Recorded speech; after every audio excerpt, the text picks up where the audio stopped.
C'est un petit peu le même principe que le contrat cœur de ville, si vous voulez. La communauté de communes du Pays de Fayence et les communes du Pays de Fayence se sont engagées sur un certain nombre de projets qui ont été présentés à l'État. Et l'État ensuite s'engage à aider les communes à réaliser ces projets-là, à les aider financièrement. On a signé le contrat de ruralité il y a une quinzaine de jours en présence de monsieur le préfet et du président de la communauté de communes. Donc là, ça va se mettre en œuvre aussi. Là, les projets vont être réalisés dès cette année. Et puis sur les 3 années qui viennent, l'État sera là pour aider les communes du Pays de Fayence. Le contrat de ruralité a été le bienvenu. Ça a été une proposition de notre député et du sous-préfet. Et partant de là, nous avons imaginé que c'était un atout pour le territoire d'avoir la possibilité de bénéficier d'un financement complémentaire pour tous nos projets. La communauté de communes, c'est un pays qui a une vocation touristique essentiellement, mais également ce territoire a une vocation économique, puisqu'il dispose d'entreprises qui ont besoin d'être valorisées, d'être développées.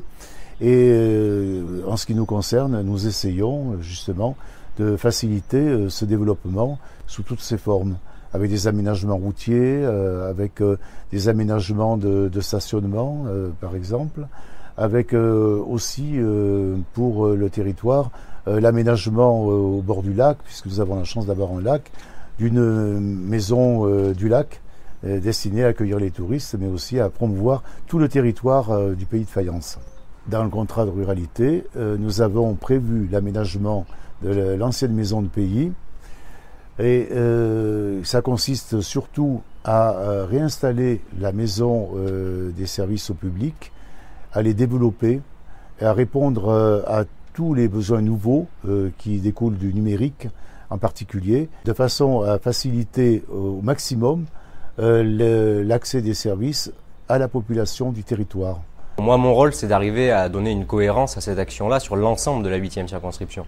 Donc je me suis battu pour qu'on obtienne un contrat cœur de ville, c'est chose faite. Je me suis aussi battu pour le contrat de ruralité du Pays de Fayence et je me bats au quotidien pour les subventions des communes dans les territoires ruraux.